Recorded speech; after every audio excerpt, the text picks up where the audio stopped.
Saudações, meus caros amigos do Podcine. Estou aqui reunido com meus irmãos Felipe Bambam e Anderson Kid. E vamos começar aqui a falar de algumas das nossas experiências cinematográficas com os filmes que o nosso querido Bambam vai anunciar, para que a gente faça aquela crítica marota, com muito humor e muita zoeira, que é o que a gente mais sabe fazer. Vai lá, Bambam. Zero embasamento técnico. Nós vamos falar hoje sobre, na verdade, um filme, que é o filme A Verdadeira Dor. Nós vamos falar sobre 3 séries, que é Duna, A Profecia, Pinguim e... Anderson, fala aí. Eu ia falar, Anderson, fala aí, porque eu acabei de esquecer o outro, lembrei. Skeleton Crew. Isso aí, vamos começar. Puxa aí, Anderson, vamos começar por quem? Cara, vamos lá, vamos começar pelo Skeleton Crew, que eu acho que é a que tá mais antiga, né? Já estreou tem um tempinho. Então vamos. O que vocês acham? Vamos lá? Pode ser. O Skeleton Crew, né, é uma série derivada do universo de Star Wars, que é a tentativa de fazer novos fãs da franquia, né? De trazer a criançada para assistir. Jovens. É uma introdução, né? Para algumas crianças, né? E assim, na minha humilde opinião, mega acertada. Você vê que tem muito daquela... Pra gente, né, que cresceu... Vou citar alguns filmes da nossa infância, porque esse cara trocou pra mim é Goonies puro. Goonies puro, aquilo ali. Né? E assim, aquela coisa das crianças, sempre uma aventurazinha e tal. Eu achei sensacional, para curtir pra caramba a série. Eu não sei, eu não vi se vai ser renovado, eu acho que vai. Mas assim, e tem a presença do Jude Law ali também, que é um puta ator, assim, segurou pra caramba o personagem e conduziu as crianças ali na aventura que tem. Eu achei sensacional, cara. O que vocês acharam aí? É bem nessa leva que você falou mesmo. Acho que a intenção dele foi trazer um novo público para o mundo de Star Wars, né? É uma série mais pautada para o infanto-juvenil. Se você quiser ver uma série Star Wars mais adulta, você vai se decepcionar. Mas se for com a mente e o coração aberto para ver uma história de aventura, divertida, sem pensar muito em aprofundamento de roteiro, das coisas fazerem tanta lógica, é uma série bem divertida mesmo. Os personagens são carismáticos. O Jude Law está muito bem na série, e o personagem dele é muito, muito bacana. Ele faz aquele vilão que não é tão vilão assim, mas vilão ao mesmo tempo, fica sempre essa coisa meio lá. Seria Jedi, seria bandido, seria pirata. É uma mistura de tudo, volta, né? É um Jedi meio... Como é que é o oposto do Jedi? Esse mundo está usando a praia do Honest. Não acho que é assim, não, cara. Eu acho que ele parece mais um Han Solo, sabe? Um contrabandista, assim, sabe? Se o Han Solo tivesse poder Jedi, tivesse a força. Isso aí. Não, mas parece que ele recebeu um treinamento Jedi, mas ele não completou esse treinamento, não foi? Então, isso que não fica claro, né? Primeiro encontro dele com as crianças, ele usa a força, né? Mas não fica claro. Ele sabe manejar um sabre, né? Tem uma cena que aparece, um sabre e tal. Mas não fica claro por que ele tem, né? Não sabe se ele foi um Padawan, desistiu. Não sabe. Mas o que eu achei legal, assim, apresenta um planeta que até então a gente não sabia da existência, né? Que é onde é como se fosse uma casa da moeda da galáxia. Esqueci o nome, acho que é Neo, aquele personagem que parece um elefantinho. Cara, aquele moleque é muito maneiro. É um elefantinho alienígena, né? Ele é muito maneiro. Aquele moleque rouba pra mim. Ele é mais do que outro garotinho que acho que deveria ser que quer se aventurar. Eu achei ele muito maneiro. É bem divertido. Eu gostei dessa questão desse mundo também, que é um pouco parecido com a Terra, né? Com o nosso mundo, só que uma coisa meio a Terra que deu certo, né? Porque nesse universo de Star Wars, a gente sempre vê os mundos, ou o mundo é um deserto, ou é gelo. Tem um ou outro mundo mais tecnológico e tal, mas esse de todos os mundos Star Wars, eu não sou especialista, não sei tudo, mas de todos os mundos é o primeiro, é o mais parecido com o nosso, né? Guardado as devidas proporções. O que você achou? Então, eu achei uma série divertida. Não é uma série pra mim, né? É uma série com muita nostalgia. Pode falar. Não, uma coisa que eu lembro que eu esqueci no início, uma coisa que o Bambam falou, que é... se você for esperando uma série para adulto, você não vai encontrar. Mas, assim, para adulto é Andor. Isso. Né? Então, eles começaram a fazer tudo para determinados nichos, né? E Andor em termos de estratégia, eu acho que dá certo. É uma série muito boa, muito bem produzida, que tem alguns elementos. Porque ele fala dos 3 planetas que são as joias da República, né? E assim, a gente não tem nenhuma menção sobre isso em nenhum dos filmes e nenhuma das séries até agora. É um elemento novo, né? Então, assim, ele traz algumas informações, ele traz a possibilidade de mostrar pessoas que têm o domínio da força, que não são necessariamente Jedi, então tem alguns elementos que são importantes para enriquecer até a história para quem não está acostumado com as histórias cânones das HQs, das animações. Então ele traz alguns elementos, mas a história em si é uma história para criança, uma história que, assim, Goonies encantou a gente quando a gente era criança. Sim. E agora o que pega a gente é a nostalgia. É uma série muito boa, muito bem produzida. Com certeza, se eu fosse criança, eu ia adorar, eu ia amar. Assim, vale a pena para os fãs, vale a pena para quem não é fã e está procurando alguma coisa leve, divertida, né? Sem aquelas tramas muito complicadas, sem aquelas questões políticas que envolvem as histórias, mas é uma série muito boa, então vale muito a pena assistir. Eu assisti porque eu assisto tudo que vem de Star Wars, então eu acabo tendo que assistir tudo, né? Assim, eu não assistiria de novo, assistiria uma segunda temporada para não ficar, né, com a história pela metade, assistiria uma segunda temporada, mas não é uma série em que eu sei que eu vou... agora eu já sei, eu já sabia, na verdade, o que eu poderia esperar dessa série, uma série que já na própria divulgação deixou bem claro que era uma série para criança, mas para uma faixa etária mais baixa, adolescente, pré-adolescente, criança, mas não é uma série que eu vou me preocupar em acompanhar. Não, vai ser aquela série que eu vou assistir enquanto estou trabalhando. Boto ali para assistir, corrigindo prova, fazer uma coisa, fazer outra. Porque não é uma série difícil de entender, não é uma série cheia de trama. Então a gente deixa para assistir, né, mais livre. Agora, com certeza, é uma série muito bem produzida e o objetivo, eu acredito que seja esse mesmo, ampliar para diversos nichos as histórias, né? É bem o que a Disney gosta de fazer, né? E está fazendo hoje, né? Porque ela era muito nichada no infantil, né? Aí ela absorveu aí algumas produtoras de filmes mais adolescentes, jovens para adultos, e agora ela abraçou o adulto. E Star Wars ela tá fazendo justamente o contrário, né? Que é um nicho de mais jovem adulto e tá trazendo agora um nicho da molecada, criançada, para poder entender também. Acho super válido. Vocês, como muito conhecedores do mundo Star Wars, vocês acham que não só fazer uma segunda temporada, mas explorar esse novo mundo dessa série, até aproveitando as crianças que não conseguiriam para futuros filmes, que isso pode acontecer? Cara, assim, eu não acho que tipo, Skeleton Crew vai gerar uma segunda temporada, eu acho que vai, entendeu? Porque eu acho que fez sucesso, assim, pro que ela se propôs, e muito assim, eu acho que a gente já tá começando a colher frutos do Mandaloriano, sabe? Porque a gente até então tinha só a saga Skywalker, né? E aí o pessoal começa a abrir, pega, Mandaloriano, gente, vamos lembrar, Star Wars, a trilogia clássica, aparece um Mandaloriano, ele tem uma fala, três filmes. Os caras pegaram um personagem e criaram mitologia em cima. Ó, bicho, é coisa já do universo expandido, mas trouxe pra cá. E olha como Mandalor em si, já é uma história riquíssima de detalhes. Sim, sim. Vou falar só de Mandalor. Já dá para fazer várias séries relacionadas à política deles, ao conflito deles com outras. Exatamente. Planetas, conflito deles com a República, conflito deles com o Império, tudo. Dá para fazer muito, tem muito material só como fonte Mandalor e os Mandalorianos. Então, você tá falando, porque até então o Mandaloriano, depois do Boba Fett, tinha aparecido em Guerras Clônicas. Que aí o Dave Filoni começou a desenvolver. E aí você cria-se agora toda uma mitologia. Vai ter um filme agora, né do Mandaloriano e Grogu.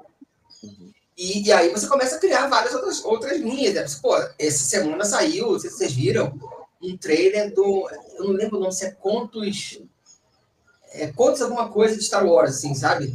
E vão ser duas histórias do universo Star Wars, um do Cad Bane, que é um personagem que também surgiu no Guerras Clônicas, e a Ventress de Jedi. Caraca, eu fiquei assim... É muito legal você pegar e fugir. Os caras estão realmente alimentando isso, sabe? Porque é um universo muito rico. Acho que era a grande preocupação, Kid, de quando a Disney absorveu toda a Lucasfilm, eu acho que era a preocupação da Disney em sair um pouco da saga Skywalker, né? Sim.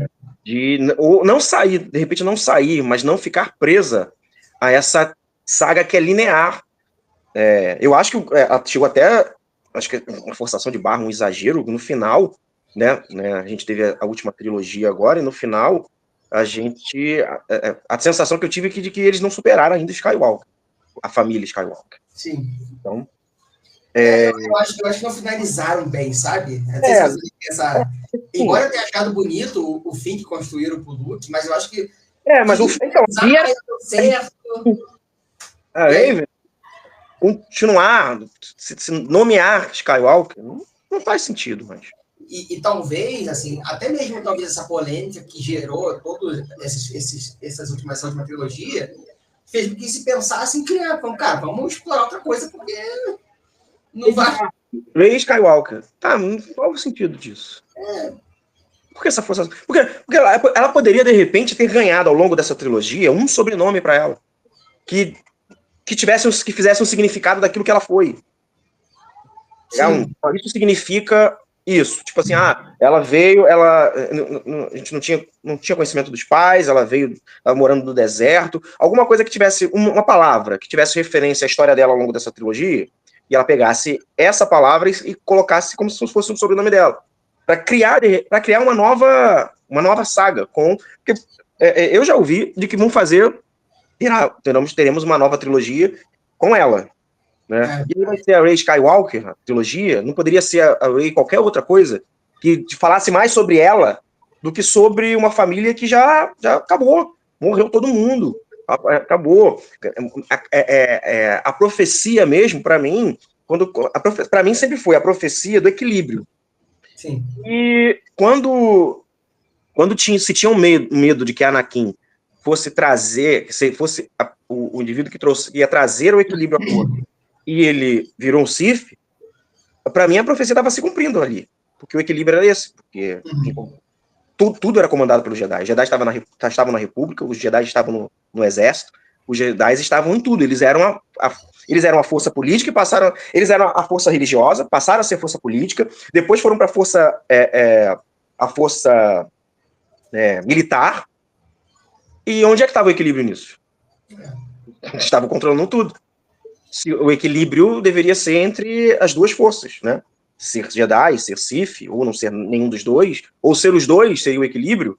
Então eu acho que no momento em que ele vira um Sith, Anakin Skywalker vira um Sith, e no momento que ele deixa de ser um Sith, quando ele morre, e aí é quem assume o legado, é o filho dele, e Luke Skywalker deixa de ser Jedi e passa a não ser nada, eu acho que ali se fez a profecia. A profecia é não ser só Jedi ou ser Sith. A profecia, de repente, é você só ter a força. Não se denominar nada, não ser sacerdote de nada, não ser guerreiro de nada, ser só aceitar só aquilo como o teu legado, sabe? De repente, seja o caso do personagem do Jude Law lá. De repente, ele não é nada e só tem a força. Exatamente. Isso não é o quê? O que é o equilíbrio? É um lado só? Ou é o outro? Eu não vi. Então, eu acho que se perdeu. A profecia se perdeu ao longo do processo. A gente tem várias interpretações da profecia.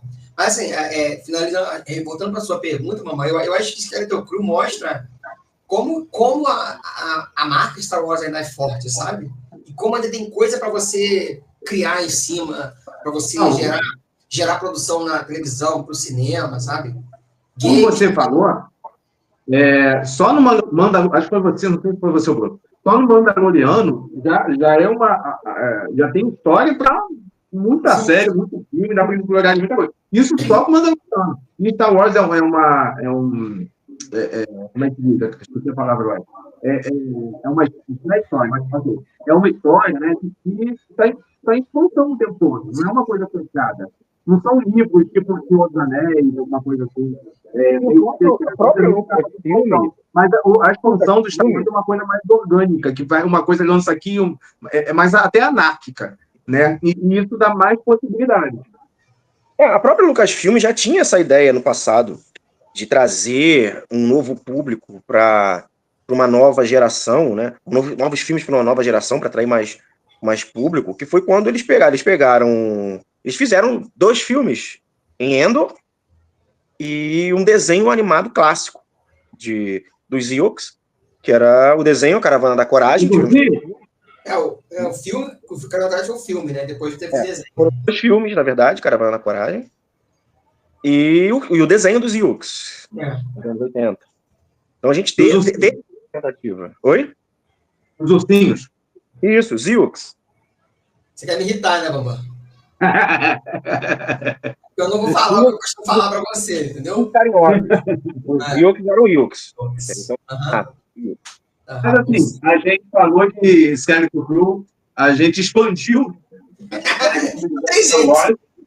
A gente falou de profecia, Star Wars, e agora nós vamos falar de Duna, é profecia. Aí sim. Todo link, né? Vamos lá. Duna, a profecia já saiu tem um tempinho, a gente está muito atrasado, né?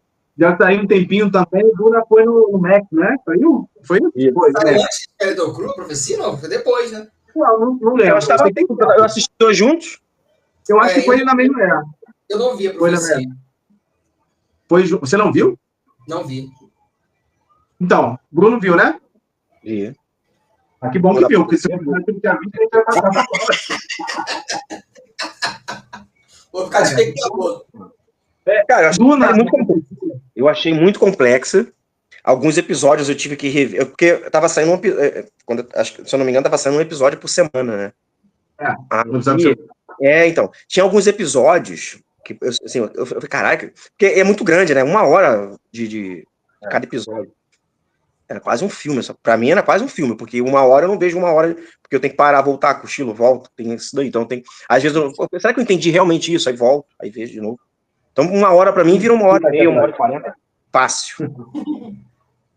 Aí assim, eu tive episódios que eu tive que ver de novo pra poder ver o novo episódio, porque eu não entendi o que tava acontecendo, porque é muita política. Eu não sabia o que esperar dessa série. Eu tinha a minha base, era os filmes. E aí eu tava esperando algo. O filme tem muito dessa trama, mas o filme tem aventura. O filme, ele é bem linear, né? Você não fica saindo de vários ambientes. Todo mundo tá voltado pro mesmo objetivo. Né? No filme tem o mesmo objetivo, né? A questão da profecia, né? E o poder. Aquele poder ali, tomar conta do planeta e tudo mais. A série é mais complexa. A série tem muitos núcleos, a série volta no passado. A série tem muita nuance que você perdeu. Não, cara, que personagem, muitos personagens. Que personagem é esse? Onde é que veio?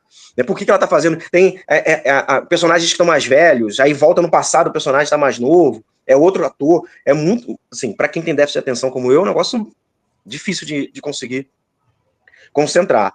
Mas no final das contas deu tudo certo. Eu consegui acompanhar, né, o objetivo. A série é uma série que você precisa ter uma atenção. É uma série de política espacial. Tá no espaço. Se você conseguir assistir Dark, você consegue assistir qualquer coisa. Sim. Mas é que eu tô pensando isso pra série. Quando eu comecei a perceber que eu precisava prestar muita atenção em muitas coisas, que eu precisava lembrar cada detalhe, porque o que estava acontecendo naquele momento foi influenciado no negócio que aconteceu anos atrás. Aí, no outro episódio, era um flashback. O episódio inteiro foi o que acontecendo no passado, que depois eu tinha que fazer o link para o que estava acontecendo lá na frente. Aí eu percebi, eu vou ter que prestar atenção. Aí eu comecei a fazer assim, vou assistir o episódio. Começou o episódio, eu não lembrei como foi que terminou o outro, eu voltava no outro, assistia, e deixava para assistir no outro dia o episódio novo, porque aí já estava fresco na cabeça, já sabia quem era quem, e conseguia acompanhar. É uma série excelente, mas que precisa ter uma atenção. Se quer entender a série, se quer aproveitar, tirar o máximo da série, tem que entender. Eu saindo uma segunda temporada, eu vou relaxar, vou esperar terminar, e vou tentar assistir uma por dia para ir acompanhando direitinho cada coisa. Porque esse negócio de assistir um dia esperar uma semana para assistir outro episódio, isso aí fudeu com a minha cabeça. Pergunta de lei aqui. Ela segue diretamente os eventos do último filme? Não, isso bota aí milhares de anos atrás. Duna Profecia são, sei lá, acho que são 10 mil anos antes 10 mil anos antes do filme. A profecia do filme, bota aí o início de tudo lá. Inclusive, Oi? Acho que tem o Mark Strong, não é? Acho que eu vi o Mark Strong. Ator? O Mark Strong fez o Dr. Silvana no Shazam. Ele é, na verdade, um imperador, né? O cara que manda. O careca que controla. Isso. E tem o cara que fez o Ragnarok. O Ragnar, exatamente. Então, Duna Profecia, assim, os filmes Duna foi uma coisa que realmente me conquistou, cara. Eu gostei bastante do primeiro e gostei mais ainda do segundo. Acho que é um dos raros casos que o filme é melhor que o primeiro. Mas o primeiro filme é muito de apresentação do mundo, né? Porque é um mundo bem complexo, o mundo de Duna. Não é uma coisa fácil, não. E nos livros falam até, né, que é muito difícil. A construção do universo é mais complexa do que Star Wars. A construção é muito complexa, realmente. Mas, assim, prestando atenção no filme, você vai entendendo as coisas, você não tem todas as respostas. A série veio muito para explicar muita coisa que acontece no filme. Inclusive, é muito linear, né? O filme, você tem um objetivo no primeiro filme e ele vai tentando se cumprir até o final. A série, você não consegue identificar qual é o objetivo principal. Personagens diferentes têm objetivos diferentes.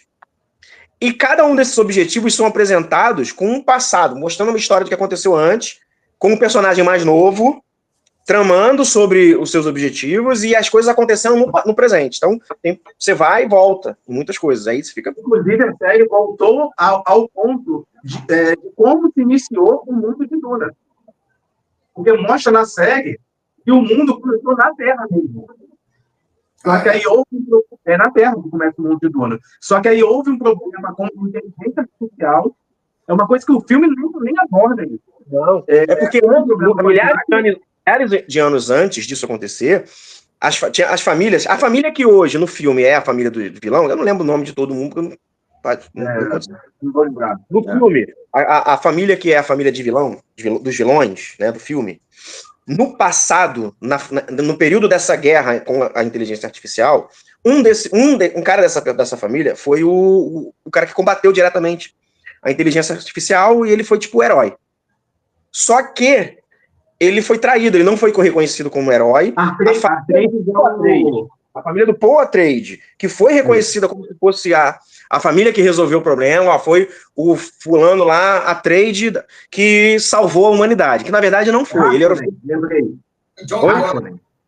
Harkonnen, não é? Harkonnen, dos vilões, do filme. E o Atreides, tanto que o Paul Atreides é o herói dos filmes, né? Isso termina com ele sendo o grande imperador, né? Que vai chegar lá, sabe Deus se vai ter outro filme para isso.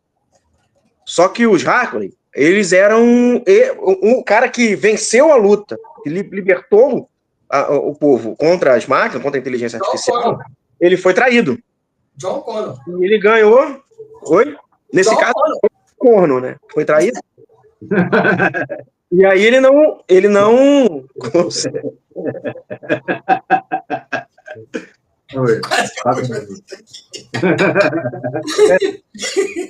Aí o Atreides é que saiu como bonzinho, o outro saiu como filho da puta da história.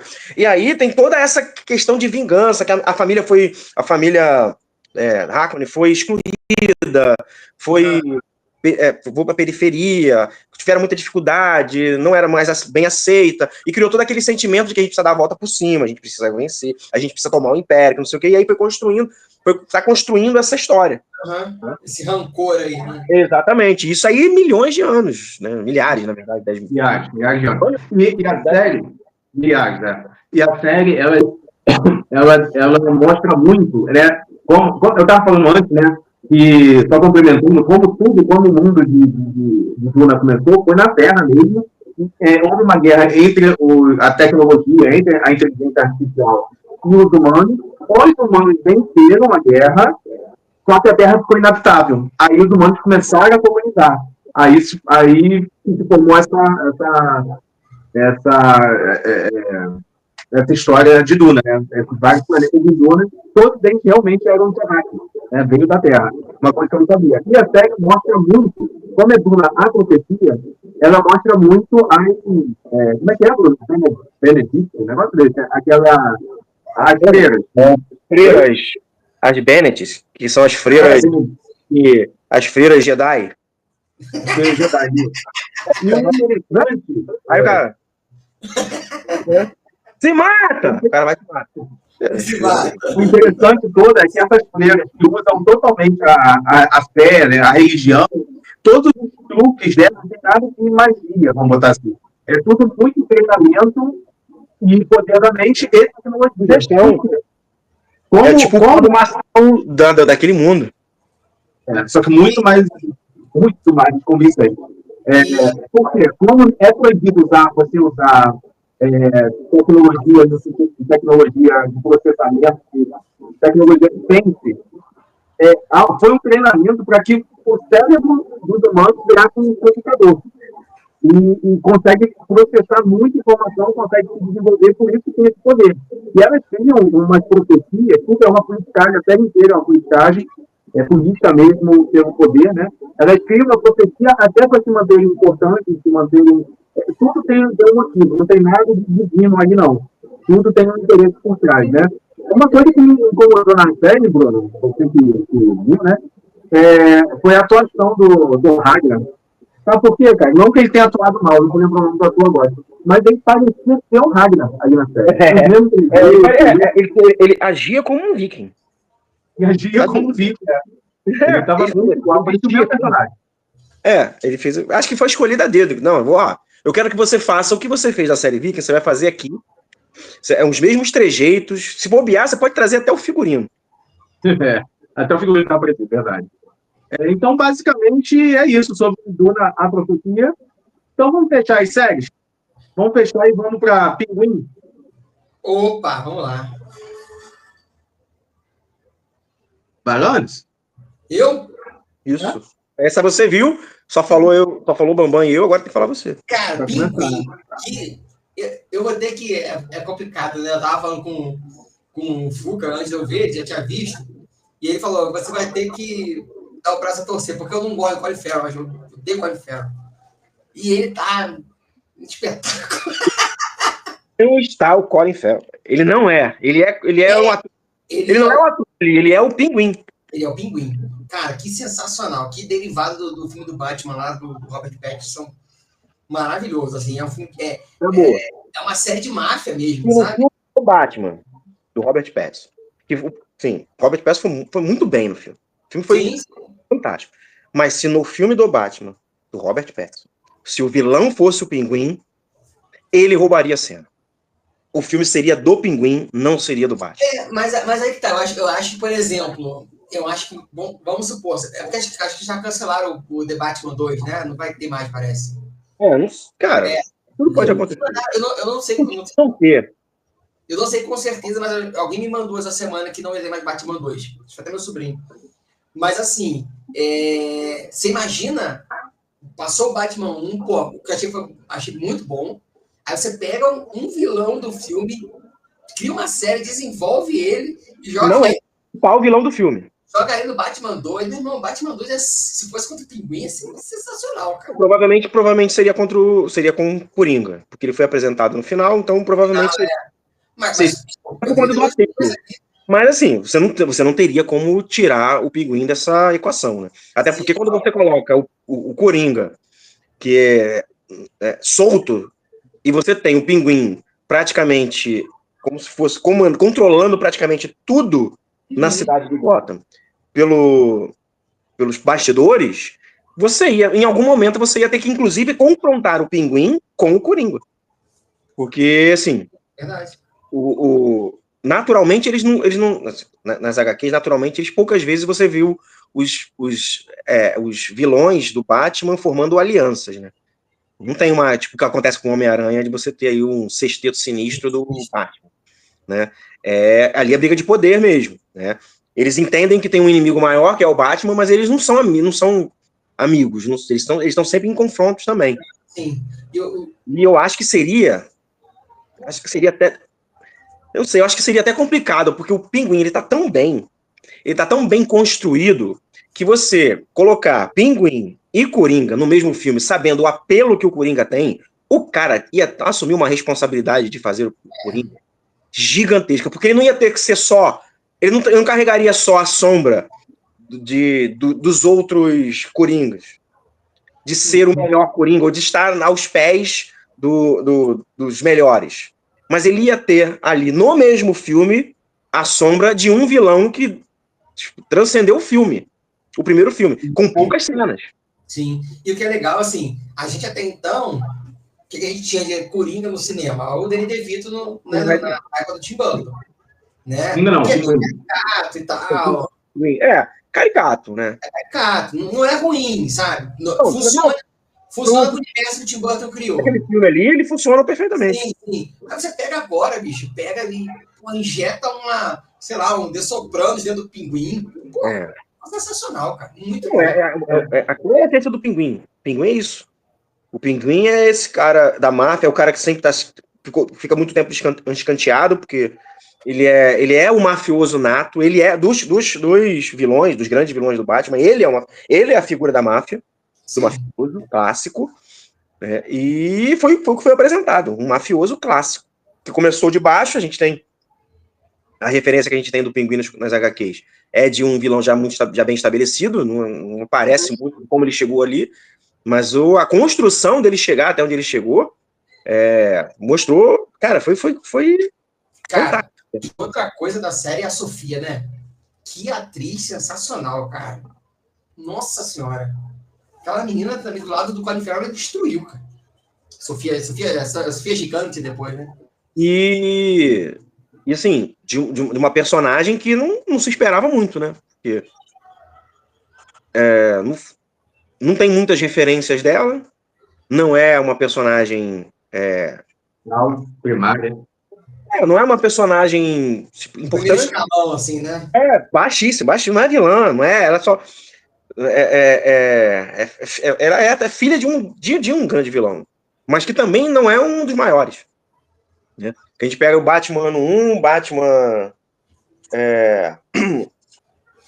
não vou lembrar agora a segunda HQ depois do ano 1, que você tem aí a saga do calendário, né? Tem uma saga do calendário, que é a sequência desse ano 1 aí, que tem os Marones, tem o Batman, as primeiras HQs do Batman não tinham um vilão, né? Ele lutava contra a máfia. Né? Sim, então aí tinha uns... né? Tinha os mafiosos pontuais que ele lutava, sim, e que se perdeu ao longo das histórias do Batman, porque aí começaram a surgir os vilões ícones, né? Os vilões icônicos, e aí essas histórias do passado do Batman se perderam muito, a gente não tinha mais essa relação da máfia. O único que permaneceu mesmo com a imagem da máfia mesmo, do mafioso clássico, dos vilões do Batman, foi o Pinguim, e que tem lá, era muito característico também, né? Depois a gente não teve mais, então assim, o Pinguim, você consegue fazer um filme do Pinguim com o Pinguim sendo o principal vilão. E eu acho que apesar do primeiro filme do Batman, o primeiro filme dos novos, que não sei, levando em consideração que não tem uma notícia oficial de que realmente foi cancelado o segundo filme com o Batman sendo atuado com Robert Pattinson, mas levando em consideração que podem ter outros filmes, esse primeiro filme, ele, apesar de o filme girar em torno do Charada, que é um personagem, um vilão clássico, você tem a apresentação da máfia, que é a origem mesmo de todo o problema de Gotham desde o início lá das HQs do Batman. Então, o Charada nem é o vilão característico de uma história do Batman. Uhum. Ele é alguém que está combatendo praticamente um sistema de corrupção dentro do Gotham City. Ele é retratado mais como um anti-herói do que um vilão. O que ele estava fazendo ali, principalmente no início do filme, que é um filme grande, então boa parte do filme ali, as ações dele não eram muito diferentes do que, se a gente pegar ali a co-irmã, não era muito diferente do que o Justiceiro faria. É que o Justiceiro ele ia para o confronto. Mas se estava errado, ele saía matando todo mundo. E o que o Charada estava fazendo naquele filme era justamente isso. Lutando contra um sistema corrupto e contra a máfia. Não é o que a gente vê geralmente acontecer nos HQs do Batman. Ó, peguei informação aqui, não foi Castelo, foi adiado. Obrigado. Então. Da Sofia, ela estava, assim, ela fazia parte de uma família que foi parte do problema do primeiro filme e que ela não foi apresentada, não foi nada, ela foi jogada praticamente ali e foi essencial, porque ela serviu para a construção de um vilão de verdade, que é um vilão de verdade do Batman, mas que na série ele não é um vilão. Na série é só mais alguém tentando vencer nos meios em que a cidade permite que faça, e inclusive fazendo um confronto entre todos os vilões do filme, todos os bandidos do filme, porque ele fez com que a máfia brigasse entre elas, né? E a gente não tem um herói na série, a gente tem um personagem principal, a gente não tem um herói. É o dividir para conquistar. É o dividir para conquistar. É o que ele fez. Exatamente. E não fez falta um herói no filme, na série. Não fez falta. Ele foi uma espécie de anti-herói da série, né? De certa maneira. Ele acho que a série deixou transparecer de que ele fez o que tinha que fazer. Levando em consideração toda a bagagem dele, de familiar, né? O que você espera de alguém da vida que ele tem, na relação com a mãe dele, né, como ele conseguiu chegar até aquele momento, tudo isso. Cara, não querendo defender, não, escolheu o caminho errado, não dando a culpa nas circunstâncias, não, mas vamos falar questão de construir o personagem. Diante de tudo que ele tinha ali, no meio em que ele vivia ali, no meio entre famílias mafiosas, o que ele fez era para ser feito. Sobreviver e tentar fortalecer a família que ele achava que poderia dar mais vantagem para ele, que poderia dar mais segurança para ele. Então, o que ele fez? Jogou com famílias mafiosas. Algumas coisas me pegaram bem nessa série, por eu ter gostado tanto. Assim. Primeiro, porque eu não esperava muita coisa, né? A expectativa sempre conta. Eu não esperava uma mega série boa e eu fui surpreendido com uma ótima série. O fato dela ser... Vocês sabem que eu não estou tão ligado nesse mundo de super-heróis. Quanto mais poder tem um super-herói, menos eu gosto dele. Por isso eu gosto muito do Batman, Homem-Aranha um pouco, mas eu não gosto do Super-Homem, Capitão Marvel.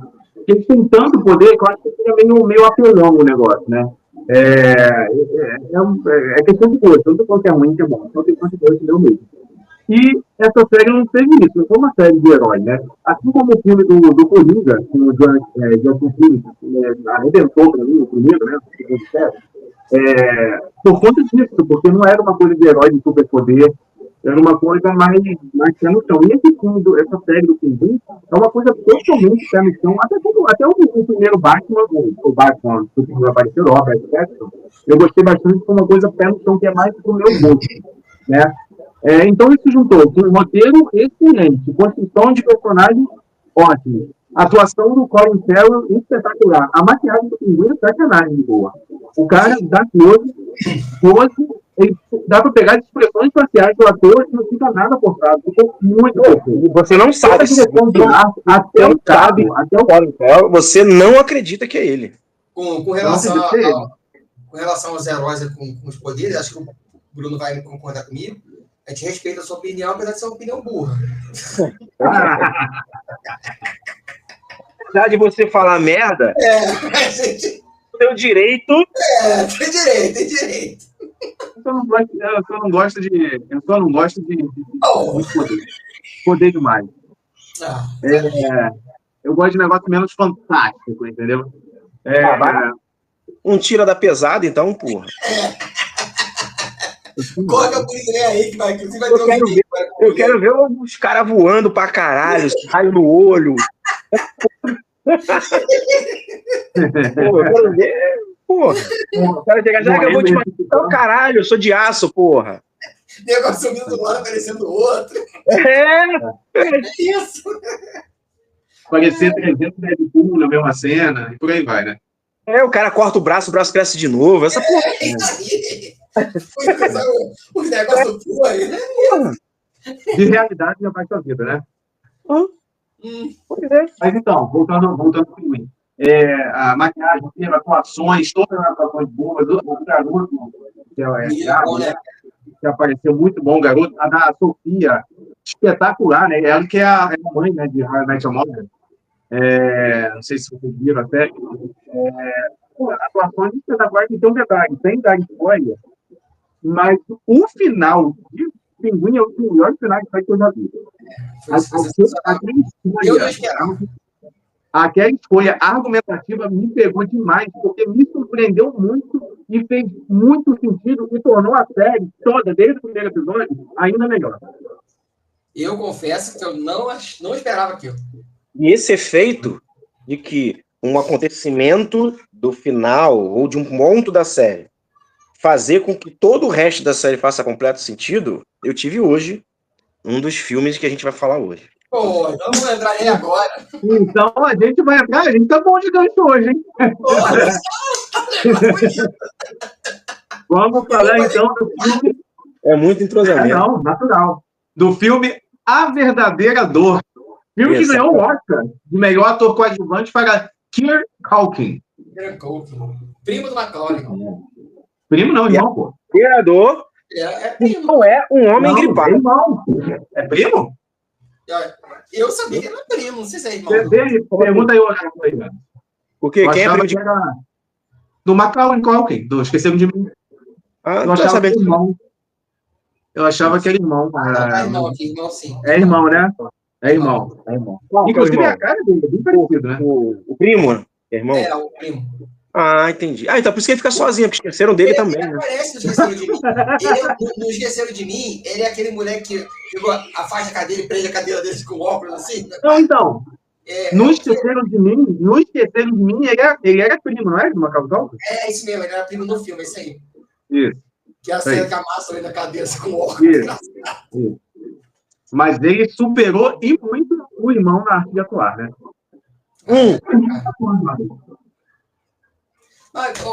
Bruno, você que viu o filme por último agora, vai falar aí pra mim, o que você achou? Então, até a visita ao campo de concentração, eu tava achando um filme completamente desnecessário. Falei, cara, os primos, um mora em Nova York, outro morando na Inglaterra, se encontraram porque tem a avó de origem polonesa, e aí eles vão fazer essa homenagem pra avó. Aí eu pensei, é um filme de viagem, né? Meio comédia, meio drama, um filme de viagem. Né? E aí, a gente percebe o conflito, que existia um conflito entre eles, essa questão do outro meio sistemático demais, e ele meio da zoeira, não queria saber de porra nenhuma. Mas você não entra no peso. Até esse momento, principalmente na hora do jantar, antes que ele vai tocar o piano, antes do primo ir tocar o piano, que aí ele fala, que é a primeira vez que ele fala realmente sobre o primo, a preocupação do primo. Que o primo da imagem dele encontrar do primo quase morto, essas coisas, aí que você começa a fazer uma construção disso, de que não é uma viagem para homenagear a avó morta. É uma tentativa de recuperar ou de não perder realmente a pessoa, né? De assim, eu só tenho é a minha última chance de trazer essa pessoa para perto de mim novamente. Porque eu não quero perder essa pessoa, porque eu não quero ter novamente aquela visão. E é exatamente nisso que o filme pegou, cara. Assim, sabe? Porque... Então, mas eu fiquei na dúvida se esse sentimento era pelo primo ou por ele mesmo. Se ele estava fazendo aquilo porque ele não suportaria ver novamente a imagem do primo morto, ou se ele estava fazendo isso pelo primo. Eu acho que é um pouco dos dois, Bruno, porque a impressão que dá é que ele é um moleque, né, regrado ali, trabalho, ele mesmo fala de trabalho, casa, filha. Uhum. Com o primo, ele consegue viver um pouquinho, sabe? Então, assim, entra naquela. Eu acho que ele fala essa cena do jantar também, né? Que ele ama e odeia ao mesmo tempo, que ele admira, mas ele fica puto, porque o cara. Ele queria, porque ele fala assim: que você, todas as pessoas amam você. Você Sim. chega no ambiente Ilumina, e você ilumina todo o ambiente. E ele queria aquilo. O maior desejo da vida dele era poder fazer a mesma coisa que ele. Então existe essa admiração. E ele não consegue entender como que o primo dele, tendo todo esse poder, continua vivendo uma merda. Sim, ele saiu do porão da casa da avó, mas continua vivendo do seu próprio porão. E talvez essa tentativa dele ir até o primo, para que eles possam ir até a casa da avó, fazer essa viagem, fosse para que ele pudesse tentar entender realmente o primo, ou que de repente ele fosse só um momento em que ele quisesse estar com o primo, ou convencer o primo de que ele precisava sair dessa vida aí. Porque no final ele até convida o primo para ir na casa dele. Sim. Né? Antes de realmente ir embora, porque parece que ele ia ficar algum tempo ainda no aeroporto, né? E o primo... E aí é uma parada que eu já falei, inclusive, pro Kid, essa questão de talvez o primo está nessa situação e ele sinta que quer ficar nessa situação. Ele gosta. Mas não é um gostar de que isso lhe dá prazer. É um gostar deletério. Aquele gostar, como se fosse aquele gostar de algo que você sabe que não faz bem, mas você não consegue se libertar daquilo. E talvez até por isso que... essa solidão, esse afastamento, porque aparece isso no final, porque o final do filme é o rosto do primo. E que o início também é. Exatamente. Ele está naquela posição, é a zona de conforto dele, mas ele não está totalmente confortável. Não me parece que é aquilo que ele quer, mas me parece que ele não consegue sair daquilo. E isso fica bem... Ele está naquela situação. Isso. Eu acho que isso mostra bem exatamente isso que a gente comentou. O filme abre com o rosto dele sozinho e o filme termina com o rosto dele sozinho. Exatamente. Cara, pra mim tem duas cenas ali que eu achei assim... E óbvio, as duas do personagem do Kira, né? Que é a cena do trem, que dá uma chamada. Cara, aquilo ali dá uma sacudida. Porra, meu, vocês estão indo num trem onde nossos antepassados foram, né, para morrer, muitos deles, né, contra a vontade, e vocês estão aí comendo, bebendo, namorando. Porra, bicho, é uma... Né? Isso aí, sabe o quê? As fotos do Instagram de pessoas que visitam um campo de concentração e fazem aquelas fotos assim. Dá. Agora, o que me pegou muito, duas situações que me pegou muito, foi uma quando eles estavam no local que era meio que um cemitério, onde as pessoas... eu ia falar, essa é a outra que eu ia citar, fala aí. Deu uma leve revoltada, o cara tava falando, e ele já tava assim, peraí, cara, gente, tem pessoas mortas aqui. Tem lápides, pessoas mortas. Acho que a gente precisa muito mais refletir do que você falar sobre a história. A história tá aqui, a gente tá vendo, as pessoas estão mortas aqui, e a gente sabe por que essas pessoas estão mortas aqui. Nada precisa mais ser dito. A gente só precisa refletir sobre o que tá vendo aqui. Isso é uma paulada, né, cara? E a segunda é quando aparece no campo de concentração uma área cercada por uma tela e vários sapatos queimados. Tem, né? Ali eu falei, ali a ficha, aí não tem como, porque tem uma hora que fala assim, esse daqui é o forno, e aí depois mostra uma pilha de cinzas. Você sabe do que se trata essa referência do forno e a pilha de cinza. Mas quando aparecem os sapatos queimados, que aí você tem sapatos, pessoas vestem. Essas pessoas não estão mais lá. Porque cinza é cinza, você faz a associação, mas você não tem a imagem anatômica. Quando você vê um sapato, você faz a imagem anatômica, você percebe. Ali tinham pessoas, aquelas pessoas foram queimadas. Esses sapatos estão queimados. Tem uma tela enorme, um galpão enorme de sapatos. Quantas pessoas morreram ali? Aí, nesse momento para trás, tudo começa a fazer sentido. Toda a série começa, todas as cenas começam a fazer sentido. E assim, a direção muito sensível do Jesse Eisenberg, dirigiu e escreveu o roteiro, né? Ele sai, você vai lembrar da cena, mas quando ele sai, não tem diálogo, né? Ele sai todo em silêncio. Né? E é o que ele... E assim, é a reflexão que foi cobrada na cena do cemitério. Não tem o que ser dito. Tudo já está dito. Sim. Vou fazer um contraponto agora a vocês. Embora eu concorde 100% com tudo que vocês falaram, o filme realmente não me pegou, porque até pelo argumento que o Bruno usou aí, por muito tempo ele pareceu ser um road trip, né? Um filme de viagem com duas personalidades completamente opostas, o certinho com o falastrão, o porra louca, né? E até então, com duas pessoas. E até então, eu achei que demorou a engrenar a parte realmente importante do filme, a ponto de compensar todo esse tempo que eu entendi que foi para construção do personagem, foi para apresentar a personalidade dele, mas eu achei que demorou a pegar. E esse filme já me perdeu, porque tudo isso que vocês estão falando já foi da metade final. Da metade para o início, não teve tanta informação, tanta coisa importante assim. Só fazendo um paralelo, por exemplo, o filme Ainda Estou Aqui, tem um pedaço considerável do filme que mas também construção da família, felicidade e tal, mas aquilo foi tudo construído para depois vir a pancada e tudo antes fazer sentido. Eu acho que foi essa ideia que o Bruno falou, né? Mas eu acho que o filme Ainda Estou Aqui... nesse filme. Então, eu concordo, mas é que o filme Ainda Estou Aqui, a gente já tinha uma ideia da premissa muito clara. Porque é uma história nossa, né, cara? É ditadura. A gente sabe que a gente sabe o ponto que ia começar, de início, o ponto de final. Eu concordo com você plenamente. Esse filme, ele demorou muito a apresentar as armas. Os objetivos que você quer. É isso, a gente quer isso daqui para você. Se eu tivesse no cinema, eu não teria a mesma experiência que eu tive em casa. Porque o filme demorou muito, eu ia me dispersar. No cinema, você não tem a opção de, peraí, eu entendi realmente isso. Deixa eu voltar um pouquinho aqui. Ainda Estou Aqui, ele é um filme que você sabe o que você vai esperar e você sabe que, olha, eu sei que em algum momento ele vai me apresentar isso que eu estou esperando. Nesse filme, não. Apesar de você ler a sinopse, ela fala sobre uma viagem entre primos. Por conta da avó polonesa. Então, é uma road trip. Um drama, um pouquinho de comédia, levíssima comédia muito casual, e que você só começa a perceber quando é expositiva essa percepção, porque quando um dos personagens fala sobre o primo. Eu só comecei a perceber por que aquilo tudo estava fazendo sentido quando o cara sentado na mesa, junto com os outros da viagem ali, como ele começou a falar sobre o primo dele.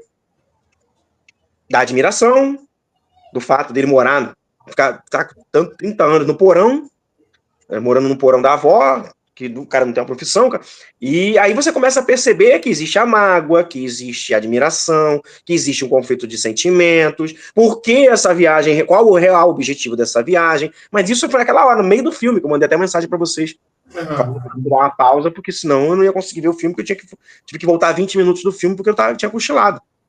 No meio do filme é que você tem a real noção do objetivo do filme.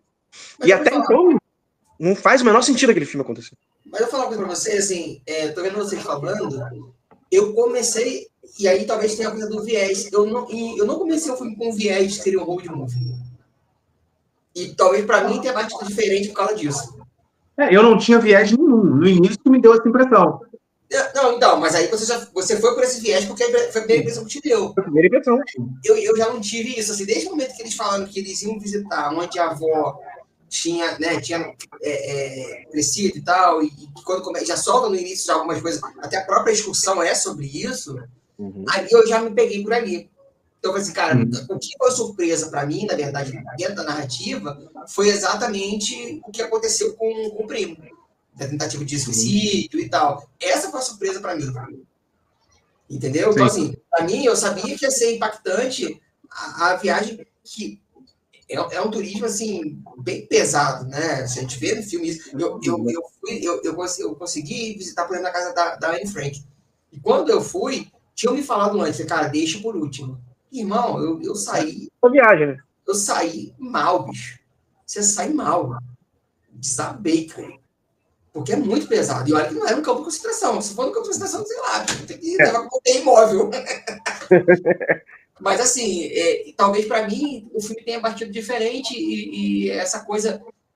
Eu acho que o fato também hoje de eu morar longe, né? Meus amigos, você, o Fu, que vocês conhecem, me deu uma coisa assim de saudade dos amigos, sabe?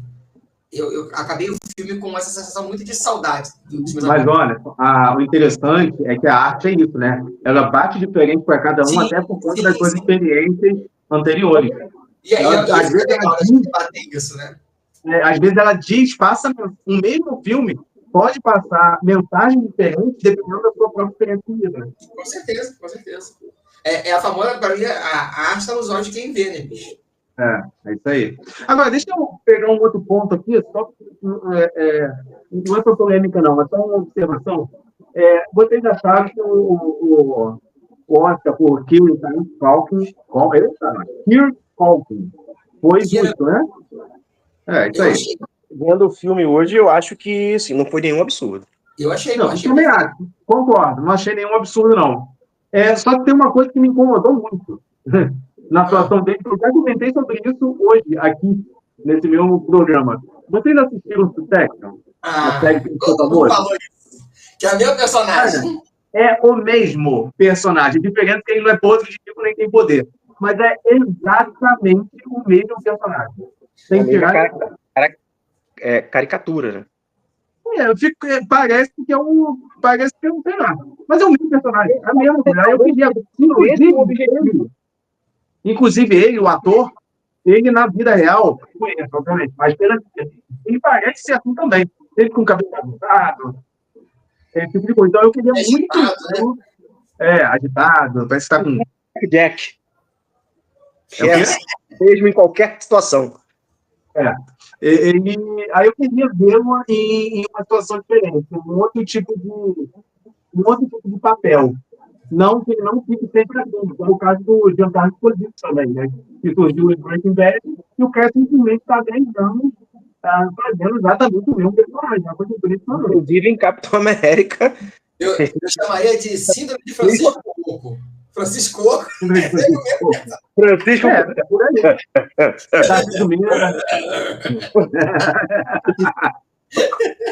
O Francisco Coco, ele não faz personagens. Ele é o personagem. Exatamente.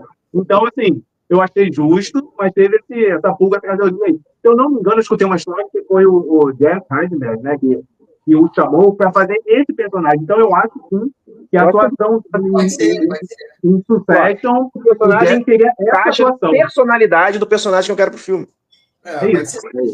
Tem um outro diálogo que eu achei muito interessante. Não vai levar que eu tenho pouco tempo. Que eles conversando, eles falam assim, cara, vocês imaginam se a gente...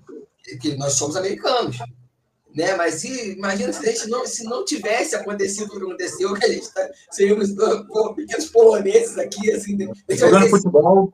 Eu achei muito engraçado, cara, essa cena deles falando, pô, imagina, se a gente não fosse americano, a gente ia tudo aqui, aquela polonesa. Imagina se nossos avós não tivessem mudado para os Estados Unidos. Nós seríamos 2 poloneses jogando futebol no barco. Foi mais ou menos isso.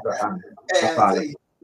E outra coisa também que eu achei que foi bacana foi a cena da pedra na casa da avó, né? O coroa. Esse negócio daí!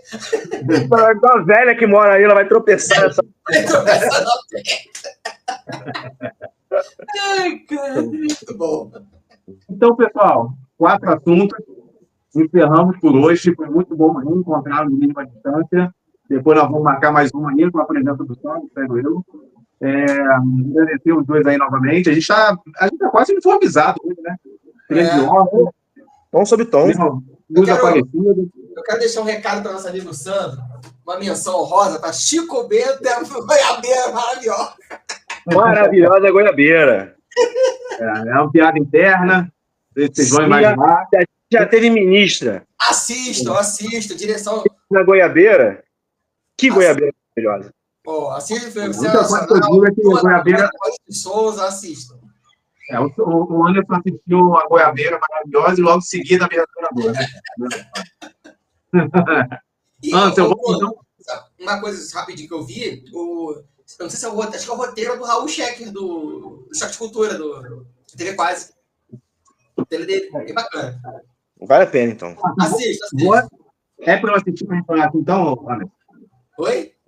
É para eu assistir, para nós falarmos aqui?